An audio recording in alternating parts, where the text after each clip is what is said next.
All right, guys. Thank you for tuning in. Next question with Vinnie and Jenilee. I know what you're thinking. Vinnie, where did you get that green hoodie? This is limited edition for Dog Boss only. That's it. I actually ordered camo and they didn't have camo and dry fit, so I got this thing. But I digress, Jay. Let's get rocking. Let's get rolling. Okay, first question. Yes, ma'am. Should I put a leash on my 9-month-old Dane when someone comes to the house? She forgets all manners when someone comes. Absolutely, you should. Absolutely. And I think it's one of the best things that you can do.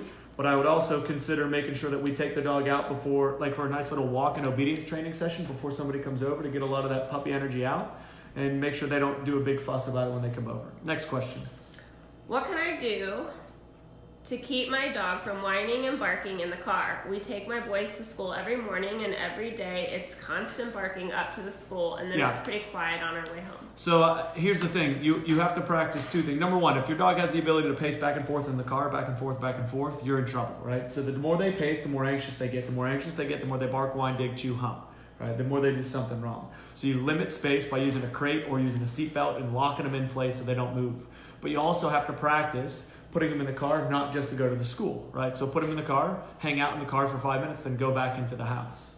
But stop their ability to move, you'll be in business. Practice stay a lot in the car too. Next question. Why does my dog, female Yorkie, attack Buddy Morkie for no reason? Because he thinks he can and no one's corrected him and no one's shown him that there's not a different way to be. That's the main reason why a dog would do something like that is because they don't believe that you're in control and they're in control of the situation and he wants to make a decision on his own and that's unacceptable. That's something that we need to take charge of. Next question. Okay. I own 4 large dogs and have 2 smaller foster dogs. Damn. Everyone gets along perfectly. I know. Everyone can give and take correction from each other. My newest foster dog, Bash, is a Pit Shar-Pei mix. He has started showing his behind to the other animals when he is not getting the reaction he wants. For example, his best friend is my Corso, but when she's laying down, that's what it says, Corso. No, I know. I know. But when she is laying down with a bone and he wants to play, she may snap in the air or let out a low growl. Bash will turn away. Perfect. Can I stop you? From her and literally show her his butt. So there's two things here. There is a limit to what a dog should be able to do with a dog, right? So corrections between each other shouldn't happen frequently. Actually, they should rarely happen, especially with an established pack, right? So if I have 4 dogs and they're correcting each other all the time, that's a problem. That means that, number one, my rule is not law, and that they're creating their own rule, and I hate that. I hate that tremendously. But your dog's doing the old butt swing. How many dogs here do? I swear, Xena does the butt swing. So they do it to kind of like egg on, like, hey, play with me, hey, play with me. So it's not that it's a dominant thing or a bad thing. Your dog's just trying to. 3rd day with that green hoodie. What do you mean? You can wear a hoodie 3 days in a row, right? Yeah. Yeah, what's that? It's a hoodie. I'm changing my undershirts, dog. What's the problem? Michelle, don't get me started, okay? You're fired. Next question. But yeah, it's all play. It's not a bad thing at all. But don't let them correct each other too much. Next question. What is one of your dog training fails, if you have ever had one, that taught you a better way to do training? Damn. Heavy Heavy letter right there. So I wouldn't look at any of them as fails. I would look at all of them as teaching moments, right? Especially when I was younger. So 7 years ago, do I do anything the same that I do now 7 years ago? Sure. I mean, the fundamentals are the same, but there's so many things that are different. And that's the beautiful thing about dog training. It evolves and I continue to learn to this day. I don't know if there's like one thing where I'm like, oh my God, I screwed that up so bad. You just learn. That's it. Like School of Hard Knocks. It's funny because we still watch and go to seminars and watch training seminars and videos. I would look at it as a teaching moment. The same thing that we should look at it with our dogs. When your dog makes a mistake, it's not a bad thing. It's a chance to teach your dog what not to do, so then you can teach him what to do. Look at it as a training moment, not as a failure. Next question. Great question, by the way. Our place has been in a general area of the living room, and they just huddle up together. But now that we have 3 individual beds for 3 dogs, would it make any sense to reteach them place all at the same time, or should I still do it one dog at a time? Do it, baby. As soon as they're ready, place all 3 at the same time. You can start with 2 and then go to 3. Do your best 2 first. Next question. How do I get my 1-year-old St. Bernard mix to stop jumping on people as they enter? I have them ignore him until he settles down. It's good. But when they turn their back on him, he still jumps. Never turn your back. If I try the place method, will that stop him from barking at the door, which I still want him to do? No, you don't. So that's the Jenilee. That's what it says. Yeah, but tell them no. No. So people say this all the time. Well, if you correct this, you're going to make them less protective. Yes. I don't have a dog to protect me. I have a dog to be a family dog, so I can have friends and family over and guests over and not worry, or go to Lowe's and take them places. I don't need a dog to be protective. You know, that's why I have a weapon in my house, or a baseball bat, as I like to use, number 19 Louisville Slugger, doink. But yeah, you don't want your dog barking at all. Place isn't going to stop that anyways. You can use obedience to help you, but you shouldn't use obedience to just fix something that's going to be a bad behavior. It typically covers it up, and the jumping's still going to be there. You can use a leash and a training collar when the guest comes over as well. And I think that's something that you're missing, is the guest is turning, but the dog is still coming up because there's no consequence. So start adding in a leash correction. Next question. Is there any good way to get your dog to want to go in the crate in the mornings? I've tried every conceivable treat and prays like nuts, but Blue avoids it like the plague. He runs and hides from me every morning. You're not making it fun. You're not making it fun, and he knows what's coming. So what you need to do, so if you have a dog who runs away from the crate, that means you're not making it a fun exercise. So what you need to do is every day, you need to get out. First off, the leash should be on the dog about 20 minutes before he goes in the crate, 15 minutes before he goes into the crate. Because this whole chasing game, I don't play chase game. That ain't gonna happen. Not in my house. I'm not chasing my dog. That's embarrassing. So I put him on a leash so I can step on the leash and bring him to the crate. But you need to play a game. Play a game that we call the kennel exercise. Take a handful of the treat doesn't matter. It doesn't matter what type of treat, right? As long as the dog's willing to eat it doesn't matter what. There's no stimulus, right? So I take a treat my dog's willing to eat. I walk him into the kennel, towards the kennel. He gets in there. He sits down. I give him a treat, free, bring him out. Kennel, treat, free, bring him out. Kennel. So eventually he learns kennel means what? I'm going to get a treat, right? Whatever treat my dog likes, I'll use. It doesn't really matter. But don't bribe him with the treat. Grab the leash and take him over. Next question. Vinny, I would love to know why my dog goes up to my bedroom. You said that's so firm. You're so mad at me. There's so anger in there. And digs on my rug several times a day. It's very strange. Any thoughts of how I can stop this behavior? Put a baby gate at the bottom of your steps and don't let your dog walk upstairs. Next question. Or shut your bedroom door. Or crate him when you leave. Any of those. Just limiting the space so he doesn't have the ability to get there would be huge. Next question. How do I get my dog to focus on me and not the treats when training? Sometimes he will even try to grab them out of my hand. They shouldn't be in your hand when you train. You should never have treats in your hand when you train, unless you're luring. When you're teaching something that, and you're showing with food and you have to lure, that's fine. But once your dog knows it, the treat should be hidden in your pocket or in a fanny pack, preferably a pocket, because Michelle uses a fanny pack and it's embarrassing. Next question. Shots fired. Shots fired. Okay. Tips on housebreaking a new little Yorkie. She is so little I can't tell if she goes potty. I have a crate and a potty pads. After I feed her, I take her out within 15 minutes. Any tips? No, you're doing great. So with a small dog like this with a really tiny bladder, by the way, don't put potty pads in the crate. The crate is in no pee zone. Make the crate really tight and small. Really tight and small. Should be as big as the dog can spin, and that's it. Cut it in half. Cut it in half. That's it. Yeah, absolutely. Chainsaw. But what I would suggest is you go out every time the dog wakes up, every time the dog plays, every time the dog walks, every time the dog breathes. You're going to go outside. Your dog pees. You treat it outside immediately. Then we come back into the house.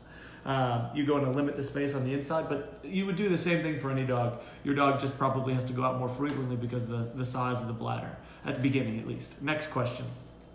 What's the toughest dog you have trained in your career and why? Oh, that's another. Jesus, people hit me with some philosophical questions. People coming for you. Yeah, toughest dog I've ever trained. I'll tell you what, this goes back. There's one dog in my entire life where I said, man, I couldn't train it, right? And I was just inexperienced at the time in aggression. This was 2013 or 12 or 13. I mean, it was right out of the beginning, right? And it was he's a big old Rottie, and I mean, he wanted to do damage to people. I'm like, hey, listen, I'm sorry. I just don't know enough about this. I can't do this. Sometimes it's better to say, right. Sorry. Nowadays, I wish, that's easy. That to me is what I see every day of my life now. Every day I walk into a house, I'm like, oh, how many people has your dog bit? 4, 35. Someone said 35. What? Dude, I'm telling you. How is the dog not blacklisted? Because the human made 35 mistakes. You see what I'm saying? They probably made 75 mistakes, but 35 ended up in a bite. Hardest dog ever? They all have their challenges. They're all fun. You know what I need to start doing? I want to start filming what I do with especially with these aggressive dogs. The problem is, do you know how hard it is to have a conversation with one person, sit down, communicate, pay attention to a dog who's bit people and go, hey, hold on, I'm going to film this while I'm going to do all, you know what I mean? There's just so many things you could do. Right. That's a good question though. Toughest dog you've trained? Maybe I'll come back to that. Maybe I'll think about it. Next question. My rescue dog is almost potty trained. She typically will have a pee accident in the evening about once a week. Any tips to solidify potty training? Yeah, so if she's having it in the same spot, don't let her go to that spot. A lot of dogs tend to have accidents in the same spot in the house. You got to cut that spot out by using a baby gate.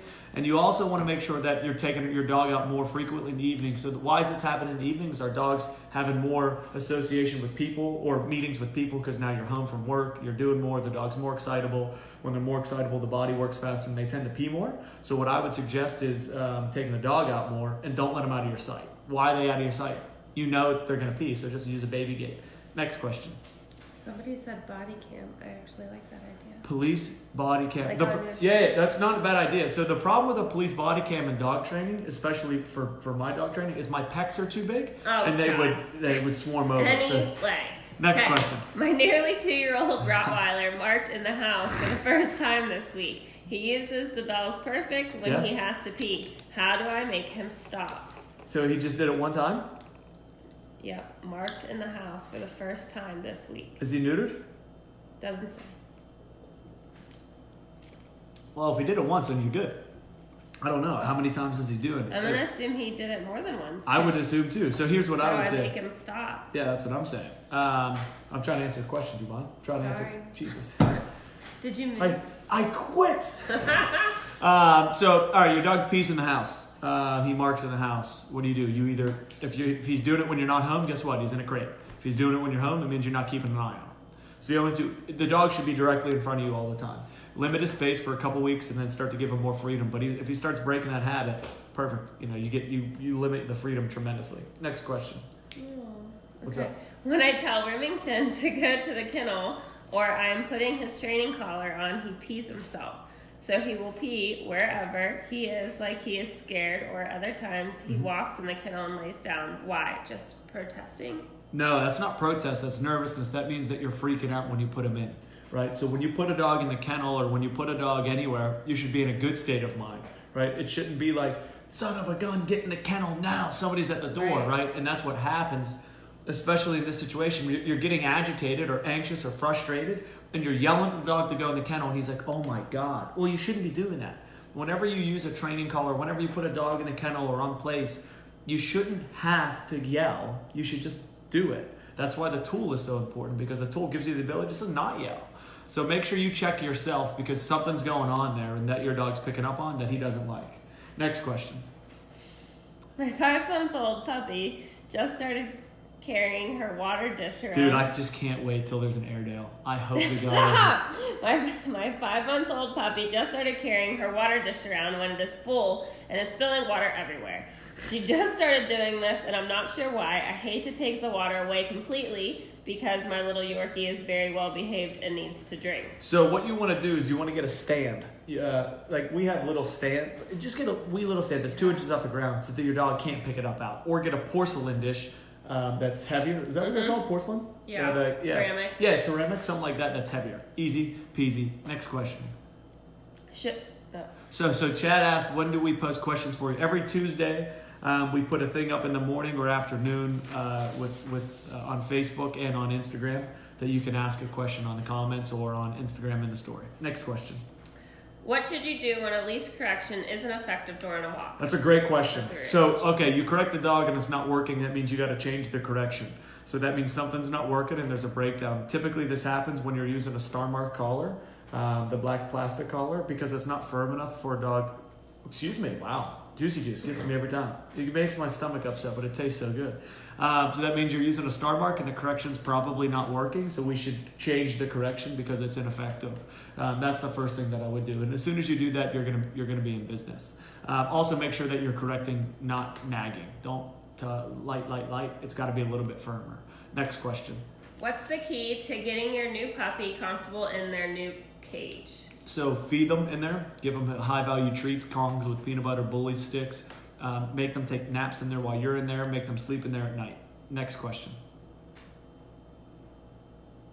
Oh, dogs and babies approach. I guess that means introducing a dog. Yeah, dogs and babies. So the big thing is that we talked about this all the time, but these are always great questions. But we talk about this one frequently.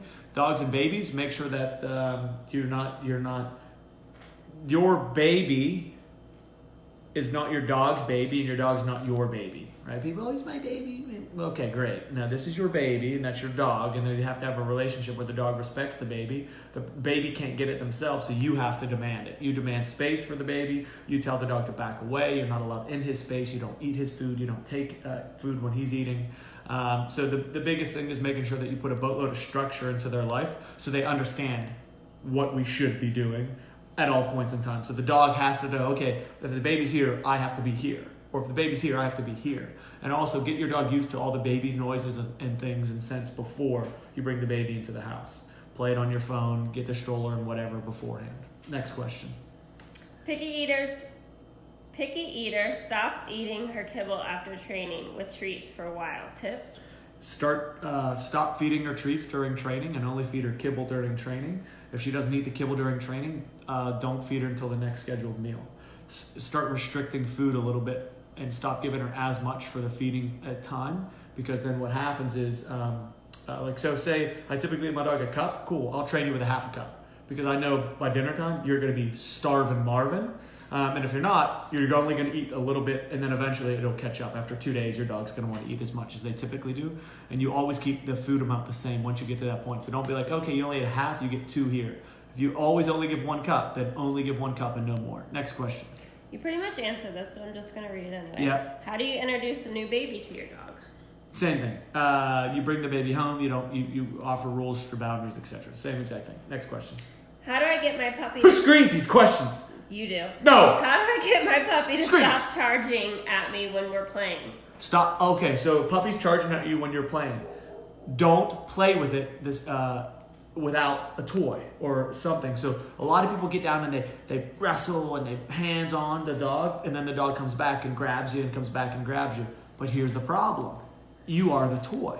You have now created that you're the most interactive and biggest toy that is in your dog's house. Give your dog something else to play with so they can grab the toy. You could play tug, you could play ball, you could play frisbee, whatever you want. But don't play with it in a sense of a hands-on rough game, because your dog can't handle it and it's teaching a bad behavior. Next question. How can I get my 4-pound Shih Tzu to listen to me? She's so small, I hate to discipline her. Ooh. Get ready, guys. So this falls underneath the category of what we call the small dog syndrome. This is why I tend to get snapped at more by smaller dogs than bigger dogs, is because we believe small dogs are more like a stuffed animal than a Doberman. Then I can always pick my small dog up if he starts to be aggressive, and I can't pick my Doberman up, so it's not as big of a deal. But the problem is the mindset, right? Then I get an aggressive 4-pound dog because I have yet to ever discipline. It's like the same thing with a snotty child. Mm-hmm. They've never had any discipline or structure in their life. But then what happens when that kid turns like 22, he gets put into the real world and crumbles the first time that his boss cracks down on him, and he's like, Jesus, right? Yeah. And then I have a heart attack on Jenilee and, talking about Jesus, kids have no structure and dogs have no structure. Where am I going with this? Small dog. Doesn't matter that the dog is small. Doesn't matter that the dog is big. The only thing that matters. Michelle McGraw is now watching on freaking Facebook. She was just on Instagram. Pick one. I don't care what one you pick. But your small dog is a dog. It doesn't matter, right, guys? And don't forget, people. Oh God, here we go. Told you. Don't talk about this. Don't talk about what? Hold on. Let me vent this one out. You guys are going to really appreciate this, right? So I work with a lot of rescue dogs, a lot of mixed breed dogs, mutts, right? And some dogs will be part beagle, part German Shepherd, and part Corgi, right? It doesn't matter, right? Let's just say those three, right? And let's say he gets into the trash, right? What happens is the family goes, hey, do you think it's the beagle in him that makes him get into the trash? I swear to God, this happens every day of my life. What I want you to do is go ask your dog, is it because you're a beagle that you're getting into the trash?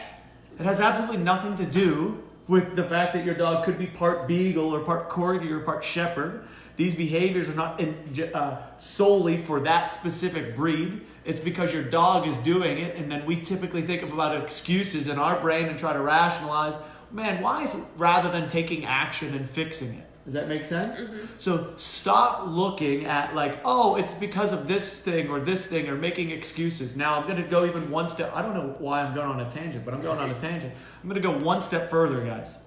A lot of people talk about how they have a dog who hates men with gray beards or hates a specific, okay, my dog doesn't like, white women or, any type of human being, right? And they go, my dog's a racist, right? My dog's racist. Your dog's not racist, right? What happens is your dog makes one mistake, right? So my dog barks at people with gray beards. Cool. Your dog barked at one person with a gray beard, and you analyze and go, man, why did my dog bark at that guy? It's probably his gray beard freaked him out. Rather than correcting my dog, I looked at the guy to figure out what's wrong with that guy. It's got to be the gray beard. It's the only thing that's different. I'm walking down the street a week later. I see another guy with a gray beard. I go, holy shit, it's going to happen again. There's a guy with a gray beard. My dog freaks out because I panicked. My dog picked up on that. And I go, Jesus, I know it's the gray beard. It's unbelievable. He knows when people have gray beards. It's like, no. What happened is your dog made one mistake. You freaked out. Now we've got a terrible cycle that I've got to break.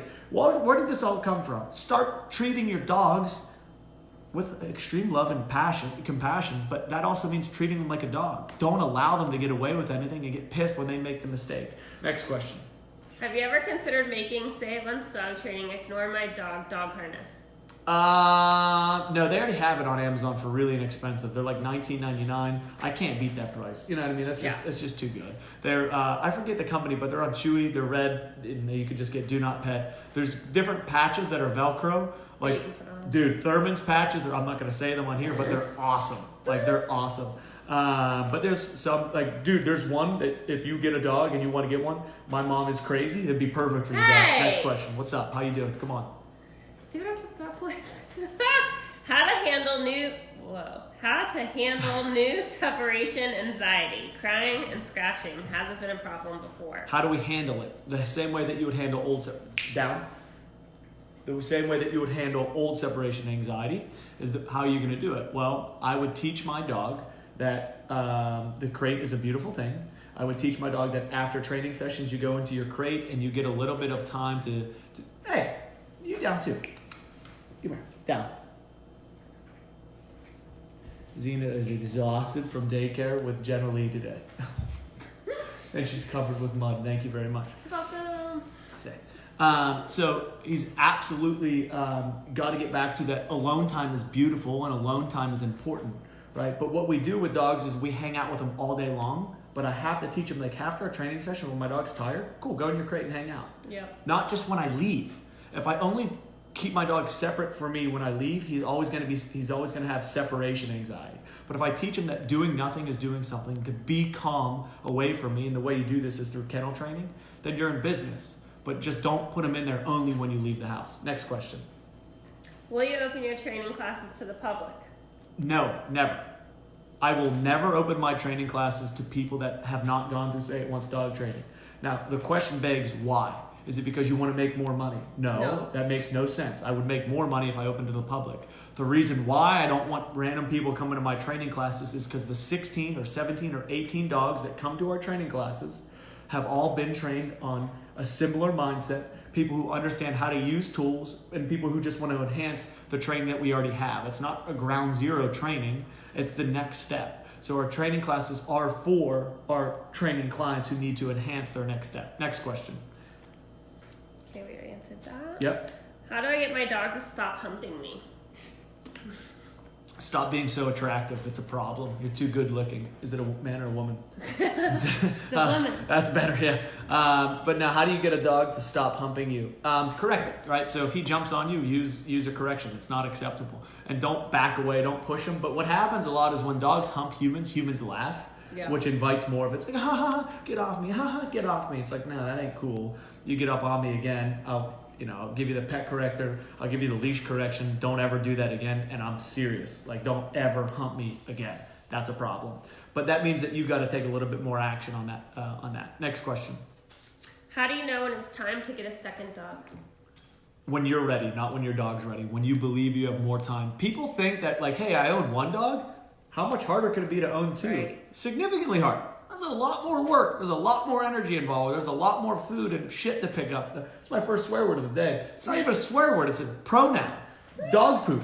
But that pronoun, how about that, Jay? How you doing, son? But yeah, when you have the time and your other dog is like solid, you're like, man, I want another dog. I want to enhance our pack. Perfect. That's when you get it. Like for me, I have 3 dogs. I will not own another. I will not own another 5-6 years until I'm 100% ready, because I don't have the time for another new dog, and it would be unfair, unfair to me and to them, but more importantly them. So make sure you're ready for it. Next question. When saying free at the door before going outside, should I be in front of or beside my dog? Doesn't matter. So that's a great question. This is a great question. Great question. So it doesn't matter who goes through the door first. I talk about this all the time. It just matters that the dog knows that there's a boundary, and I can't go through the boundary until you tell me it's time, right? So if I have my dog in a sit and stay and I open up the door and I say free and he goes out first, cool. I told him it's time to go out. He's waiting for my permission. He's not just randomly going, cool, I'm going to go out the door. Does that make sense? You can, to make it harder, tiptoe outside, hold the door open to make it more challenging, then say free, but it doesn't matter as long as he's waiting. That's a great question. Next question. How do I stop a dog from stealing food off of countertops? This is another great question. So how do I stop a dog from stealing food off of a countertop? The first thing is to make sure that I don't give my dog the option to go into the kitchen when I'm not there.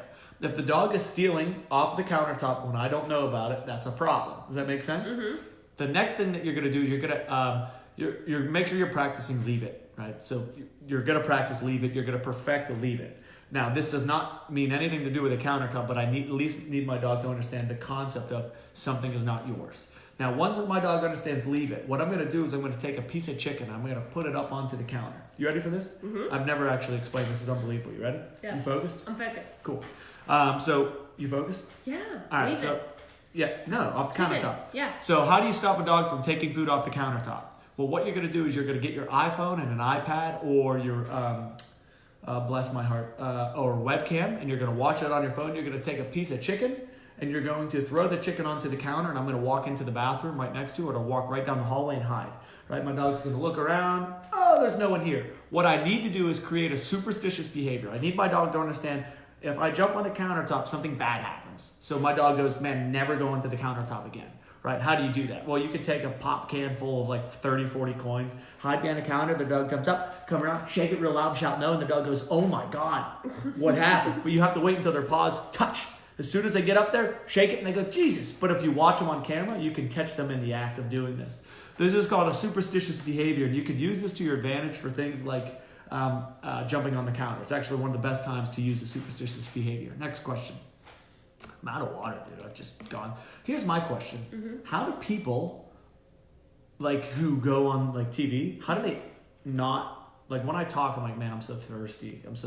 How do they not just crush water the whole time they're on TV? Because they stay hydrated through the whole day, I'm sure. Yes, so do I, son. Come on, next question. That's not the answer I want. Next question. And every single one of them have a mug in front of them. That's true. I need a mug. I'll take a mug for Christmas. Just begging for a mug for Christmas? That's unbelievable. Okay. Next question. Wondering how I can get my sister's dog to not show any aggression/growl whenever my 7-month-old niece tries to touch him. Her German Shepherd is fine with her, but the pointer is not. All right, say that one more time. I zoned out. Okay.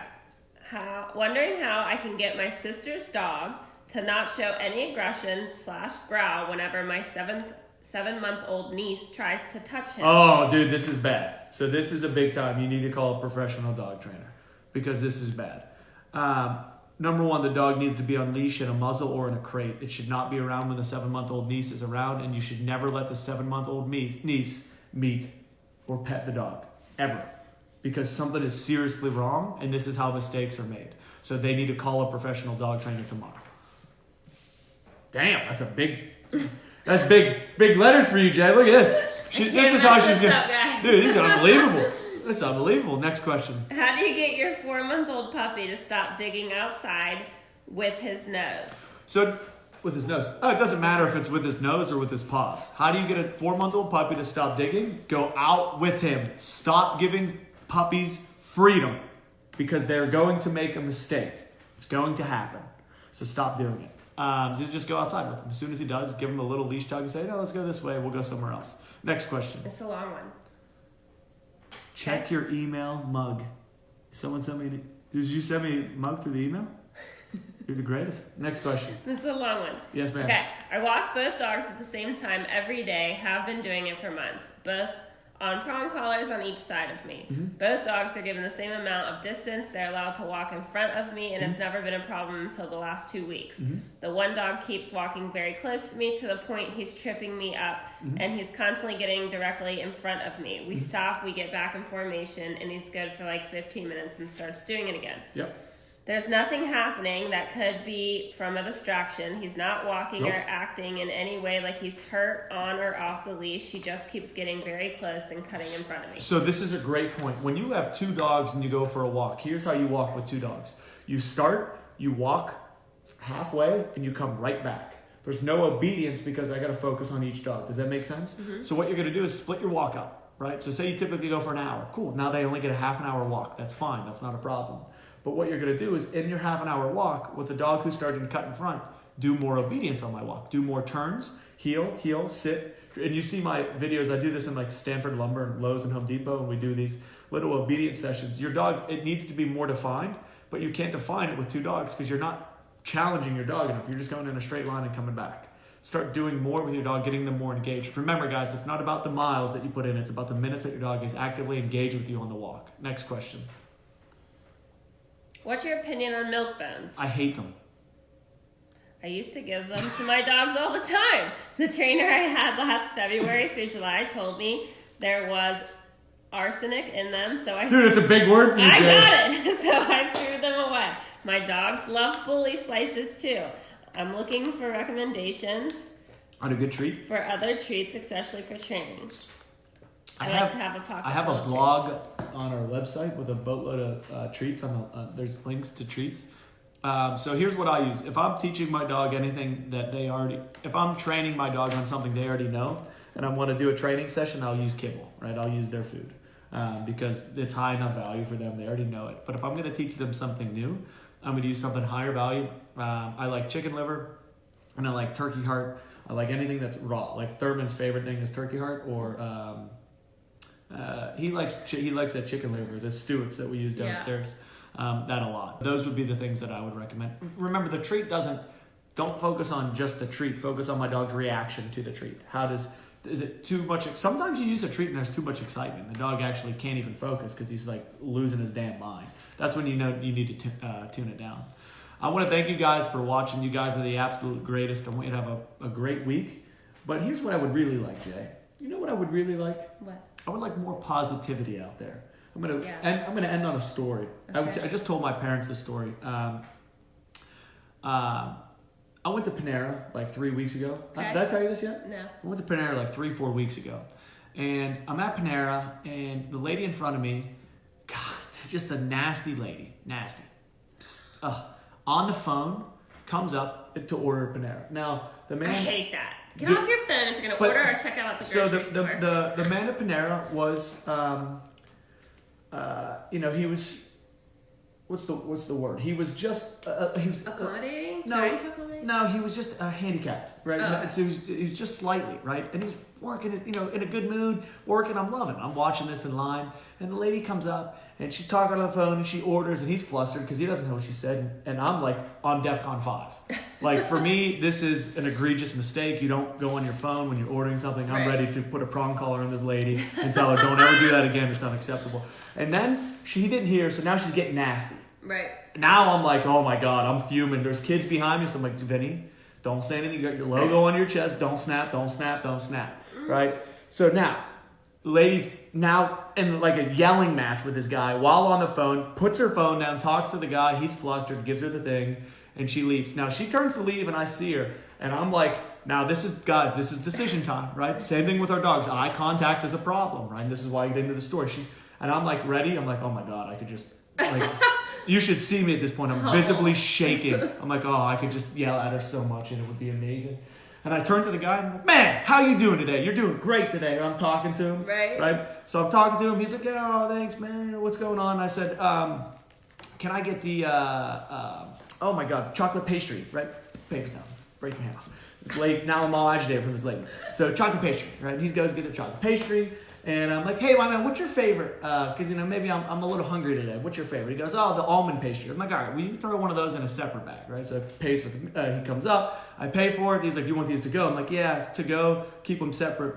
Do you want to eat your almond pastry now or on your break? He said, what do you mean? I'll take your almond pastry, my man. You have a great day. He was so happy, right? Happiest guy of all time, which made me happy. But there was a point to this story.